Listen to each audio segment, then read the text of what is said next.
You're listening to Denver Wine Radio, the podcast about Colorado wine. My name is Paul Bonaquisti. I'm the winemaker at Bonaquisti Wine Company, an urban winery I launched back in 2006 in Denver, Colorado, where I've been making and learning about wine ever since.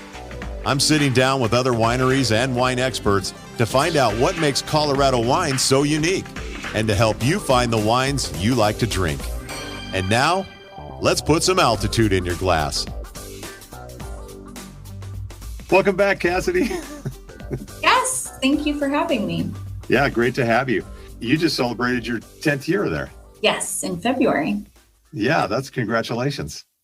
Thank you. So how did you get your start in wine and into Cave? Yeah, so I've been here for 10 years. I just kind of started right out of college. I graduated from Colorado Mesa University in 2011 and have a degree in business management and human resource management and a minor in dance. I've been a dancer since I was 2 years old. And after I graduated from Mesa, I knew I really wanted to stay in the nonprofit sector. I just started applying for nonprofit positions all over Grand Junction, which is where I live. And our office is over here in Palisade and on the Front Range. And my family actually found the ad in our local newspaper here for an executive director position for this organization, which I was very unfamiliar with. So I thought I'm just going to apply. And I received an interview, I think the end of 2011. And then I was jokingly called a callback with my theater background, second interview in February, and got the position. I interviewed with the then board of directors and was really excited about the industry and learning about the Colorado wine industry and our big event, Colorado Mountain Winefest. And they were really looking forward to doing a lot more way back in 2012 with social media and marketing and outreach and coordination. And I just was a fit for what they were looking for, and I've been here ever since. That's awesome. So what does Cave do for people who don't know?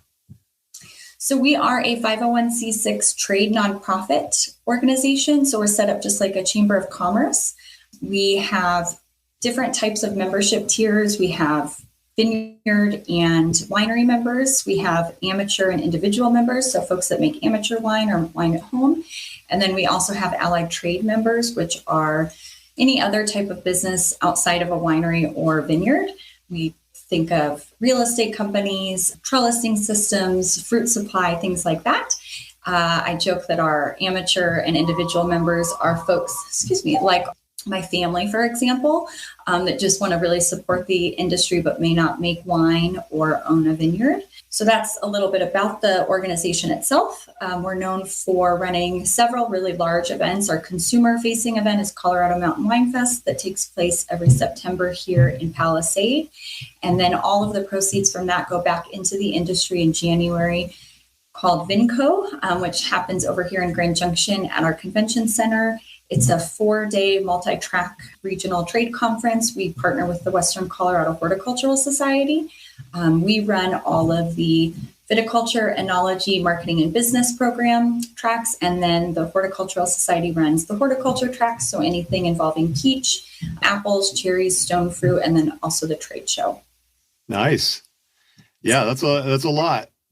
Yes. Then on top of all of that, we run additional educational seminars throughout the year.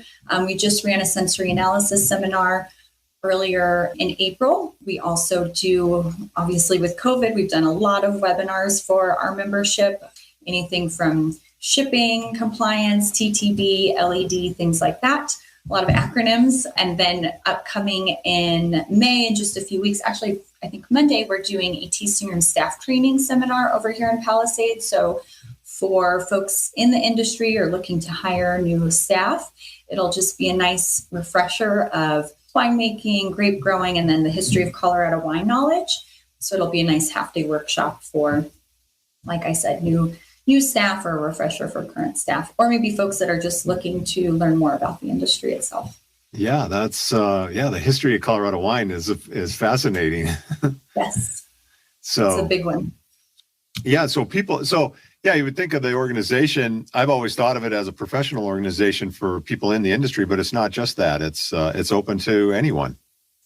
Yep, we hire a lobbyist throughout the year that monitors on behalf of the wine industry. That has been pretty recent in the history of the organization itself. CAVE was actually established in 1987, and we haven't been lobbying very long. I'd say in probably the last 8 years since we've hired a fantastic lobbyist on behalf of our industry. And with that, we run a legislative committee that any of our members are welcome to join and be part of. We also run an amateur winemaker competition each year. I mentioned those amateur members earlier. That takes place usually June. We put out our applications, and then the competition itself is held in November. And all of the awards ceremony and the awards presentations take place during VinCO in January, which is really exciting. And we taste those amateur wines, and it really offers a really great opportunity for the amateurs to meet our commercially licensed wineries and growers and network and possibly purchase grapes from each other or co-op bottle purchases, cork purchases, things like that. Yeah. So you mentioned, of course, the Colorado Mountain Winefest, which is in September every year, which is a big event. Coming up here in the spring, you have some events already planned. Yes, we took on a new event for us, but a very established and existing event called Barrel into Spring. I believe it's happened for going on 10 years. This was run by the previous organization, the Grand Valley Winery Association, which is unfortunately disbanded after COVID. Barrel into Spring happens once in April and then once again in May. We just had our first event this last weekend, April 23rd and 24th, and it'll happen again May 14th and 15th. And we'll have 7 wineries take place each weekend. Folks that purchase tickets can go tour at 7 different wineries, have barrel samples at those wineries, and then food pairings at each of those wineries as well. So it's a real heightened and elevated tasting experience. The one we just had this weekend, we were out touring and taking photographs of the event and checking folks in. And the feedback we received was really, really fantastic. Folks that had been part of the original wineries that had been part of, Barrel into Spring for the last several years were really excited to see it come back. Obviously, the event hasn't happened for the last couple of years due to COVID. So both the wineries and the attendees are really excited to see it come back. And then it'll happen again in May. We put tickets on sale February 28th, and they sold out in less than an hour. So wow. I think it goes to show that people are just really excited for wine events to come back, events of really any kind to come back, and just get out and tour and taste and support our Colorado wine industry. Yeah, absolutely. Because, spring barrel tasting is a very traditional type of event that goes way back, and lots of fun to go into a winery, taste, and actually get some barrel samples. Exactly. And see what's cooking. Okay, so you were out at the Barrel into Spring, and a very traditional event, but did you see any new and innovating things going on? Yeah, we had, like I said, there were 7 wineries participating this last Saturday and Sunday. We had a lot happening in Palisade this last weekend on top of Barrel into Spring, which gave the folks that were part of our ticketed event a lot of options as well. They were just touring and tasting over the weekend. So one of the events that was also happening was a Palisade Bluegrass Bash, which was live music happening all over the town, which was really exciting.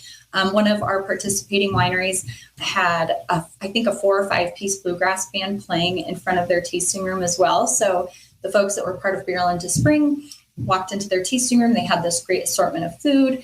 They were thieving out of their barrel and had this lovely setup.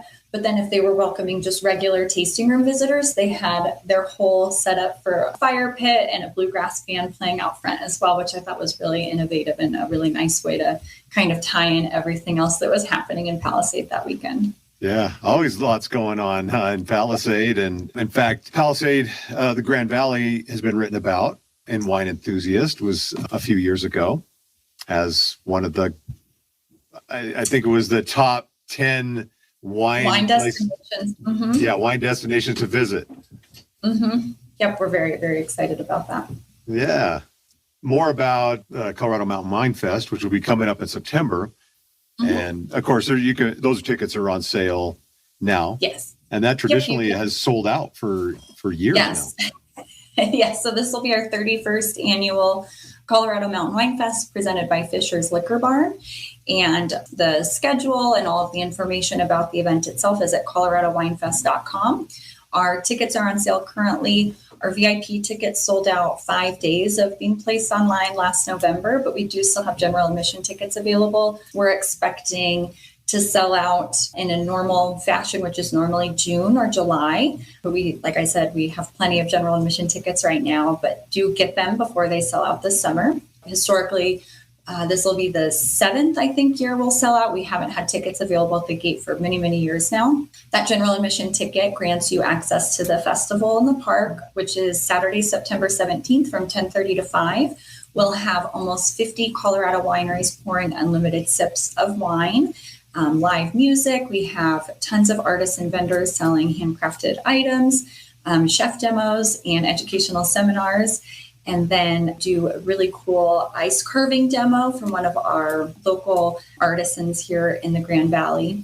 Those VIP tickets, unfortunately, like I said, are sold out. We do have a wait list available, and that VIP ticket includes entrance into our VIP pavilion, a crystal Riedel wine glass, a wine tote filled with gifts from our sponsors. And then we partner every year with the Western Colorado Community College Culinary Department, and they prepare dishes fresh for our guests throughout the day.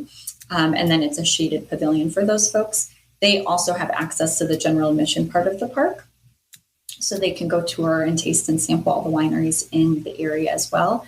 And then we also have a free VIP wine storage. So while you're chatting with the winemakers and purchasing wine, you don't have to carry it around the park all day. You can store it in a shaded tent and then pick it up on your way out of the park.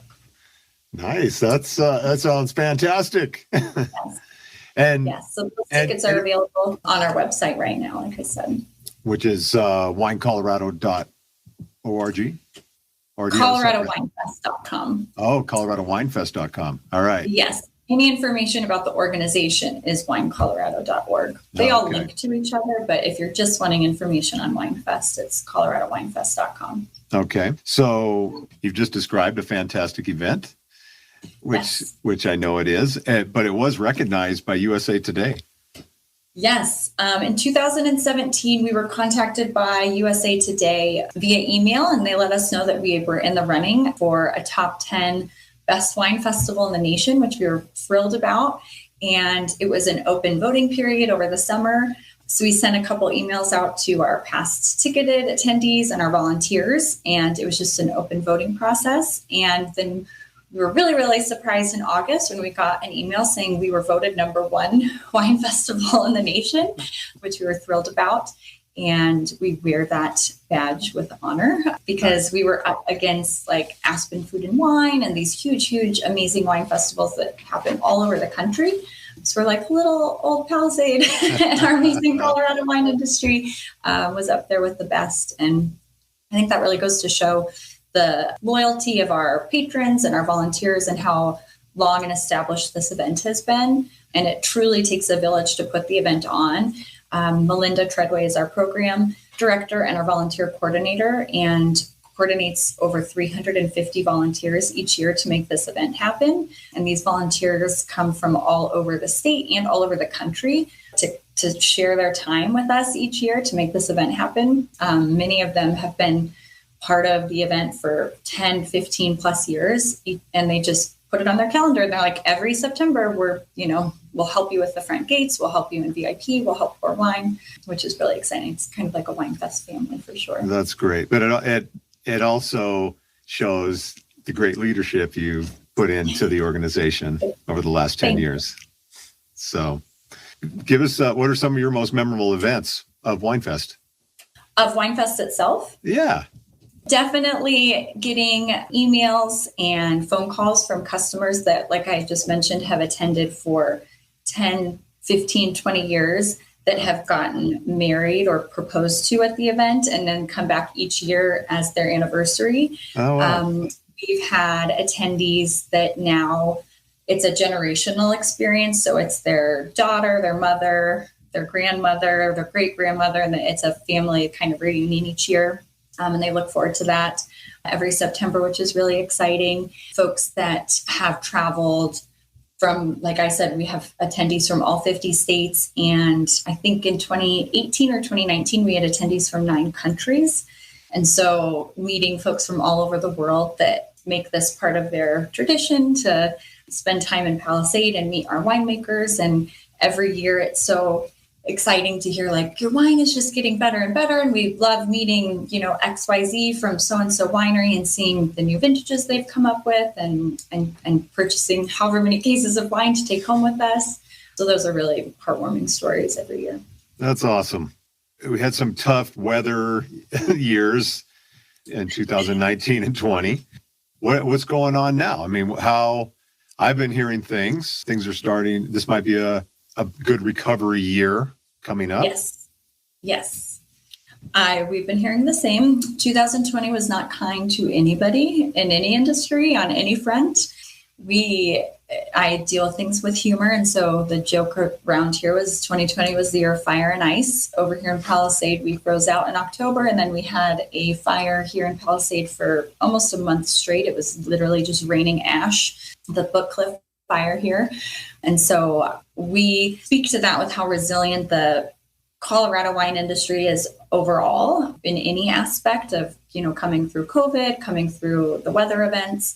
Just, my position completely changed in 2020 from event planning and fundraising to legislative issues and doing what we can, working with the governor's office and keeping our tasting rooms open and getting funding out to folks and things like that. But then looking ahead to 2021 and the recovery and reopening and staffing and things like that to 2022 and seeing vines coming back and kind of a light at the end of the tunnel. One additional piece of really good news that came out of this was we just hired a new viticulture extension specialist that I think will also aid in that recovery for our industry as well. I don't even know if we've announced it yet. I just want to know who. That's my next question. Who's that?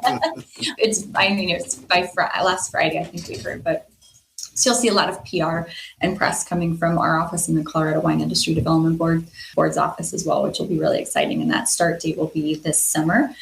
There'll be lots of seminars and webinars and information at VinCO as well. But our mission at CAVE is the education and research for the Colorado wine and grape industry. And so however we can help, whether it's through a pandemic, whether it's through a frost, a fire event, anything like that, we work as best we can with our network, whether it's our state viticulturalists, a new extension specialist, the Wine Industry Development Board, our lobbyists, the governor's office, Western Colorado Community College and their Enology and Viticulture program. Any of those programs and networks available to us that we could then share with our membership is our goal of just sharing that knowledge with our members. Oh, that's great. Yeah, because there's a lot of new wineries popping up now over the last few years, especially over in Palisade and around. So there's a lot of excitement going on. What are some of the most exciting things you're seeing? We worked really closely with the Colorado Brewers Guild, the Cider Guild, and the Distillers Guild on a grant in 2020 and 2021. We were pulling a lot of data for this grant and other projects. And one of the most exciting things through that project we found was that we had more wineries open in 2020 than close in 2020. And again, just speaking to that resiliency of our industry overall, looking at any industry through the pandemic, through 2020 and 2021, our winemakers and our growers were like, we're doing this still. Like, this is part of our business plan. We're still going to move forward with this. And they're still thriving. We worked really hard with our tourism board here in Palisade and the folks on the Front Range to do anything we could to let consumers know our tasting rooms are open. They're a safe way to go and experience Colorado wine. It's socially distanced. They're sanitized. They're clean. Yeah. You're seated. It's not, overwhelmed. It's not too many people. And a lot of folks let us know that May of 2020 into 2021, they had some of their best sales, especially with shipping and delivery, working with restaurants, working with liquor stores, which was really great. And so we're really hoping to keep that trend moving. And I'm sure you can speak to this as well. A lot of folks in the state of Colorado rediscovered the state of Colorado. And we're kind of doing that in-state travel of where they could travel by car in 3, 4, 5 hours, and canceling those international trips and domestic trips. And I think that really helped our industry specifically. Yeah, for sure. A lot of people that I talk to here coming through my place, they've discovered a lot of new tasting rooms and places to visit, especially Paonia and Hotchkiss and of course in Palisade too. And lots of favorites. They all talk about their favorite wineries that they're discovering.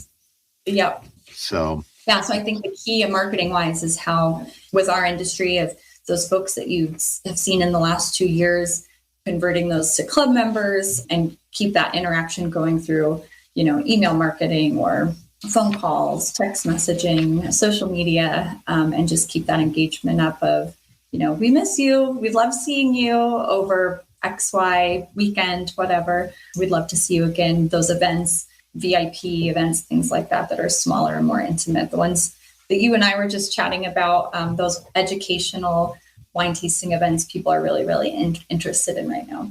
Yeah. All right. So let's talk about your favorite type of wine. Well, what's your favorite Colorado varietal? My favorite variety, I really love reds. It's a toss-up between Cabernet Franc and Pinot, and it definitely is dependent on what I'm eating. Yeah. And it's been that way for a while. No shade on any white wines, but I've just always been a big red drinker for sure. Oh, that's great. And we do them very, very well here in the state of Colorado. So absolutely. But there's definitely a shift to hybrids here in the state. So I just had some phenomenal Chamberson. So I'm very, very excited to see that. All right. So we've got some exciting things happening in Colorado wine. What are some of the goals you have for Cave in the next, few years, couple of years? We don't need your long-term goals, but. No, that's a great question.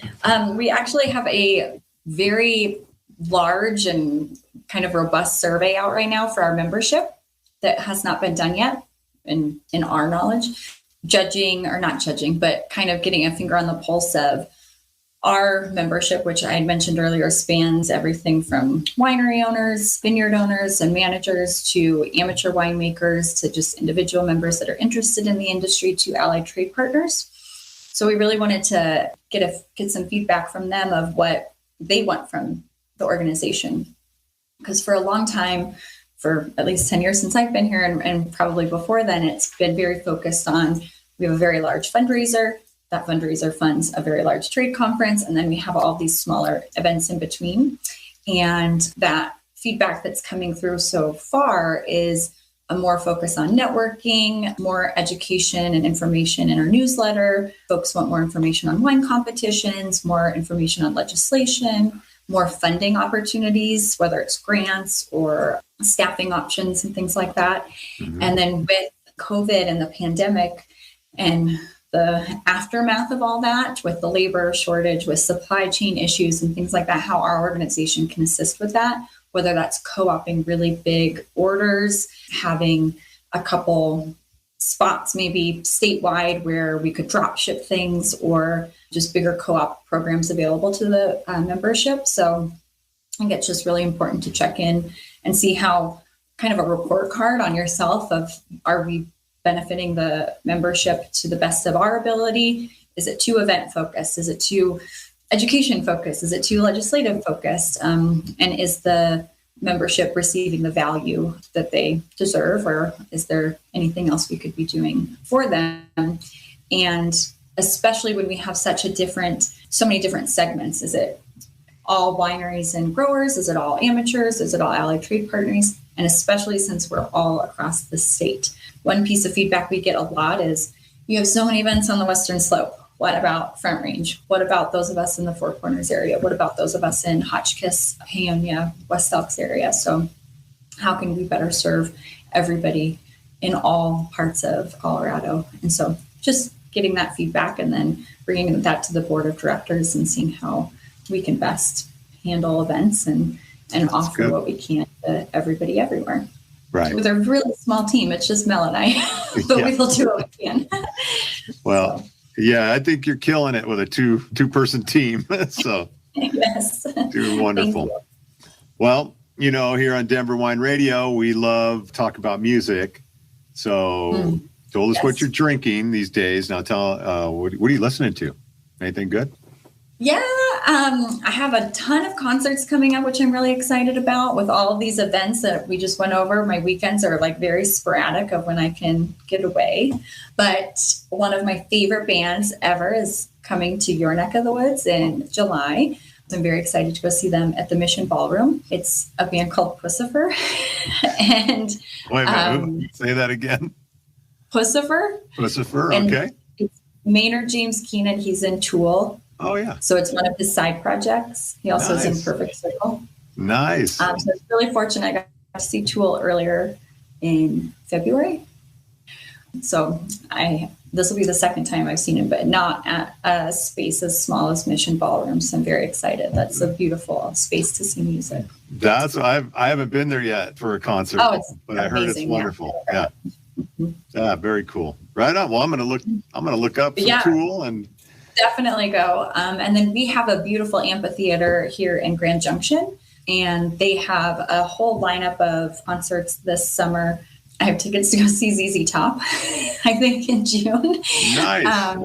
Which will be a little different with their new lineup since one of their members passed away a few years ago. But yeah, we went in the fall.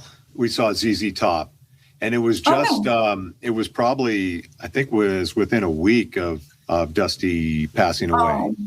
So they did a nice tribute to him on stage. And they have a guy that's been, I think, filling in to play bass for years, but he stepped right in, and it was seamless and great show. So you'll have a great time at that one. Yeah. And then I'm always a huge proponent of local music, and my partner's in a band, and then my brother's in a band, and they just had a show here at another venue just last Friday together, which was really cool. And what's the name of their band? My brother's band is Peach Street Revival. All right. And then my partner's band is Zoloft, and they're both here in Grand Junction. So it was a really fun time. And so, I'm always like, if you can't go, buy a really expensive big concert ticket, go see, your local band at a dive bar and give them some support. They need it, especially after COVID when nobody could do anything and nobody could tour and get on stage and try and fund their new CD release or anything like that. So support live music and local wine. Yes. Those are my two favorite things. Drink local wine, support local wine, and support live music. You'll always see this on my social feeds. Well, right on, Cassidee. Thank you for coming on today. It's always great to catch up with you. You as well. Thanks for having me. That's our show for this week. Thank you so much for listening to Denver Wine Radio. Your homework for the week is to go out and taste some Colorado wine. If you have any questions or comments, or just want to let us know what you're drinking, go to denverwineradio.com, where you can email us or leave us a voice message. We'd love to hear from you. And remember, put some altitude in your glass. Produced and distributed by the Sound Off Media Company. What happens when we play outside? We become healthier, both mentally and physically. We become more creative and more focused. We connect with nature, each other, and ourselves. Let's Take This Outside, a new podcast hosted by me, Marianne Iveson, an aspiring outdoor athlete and nature lover.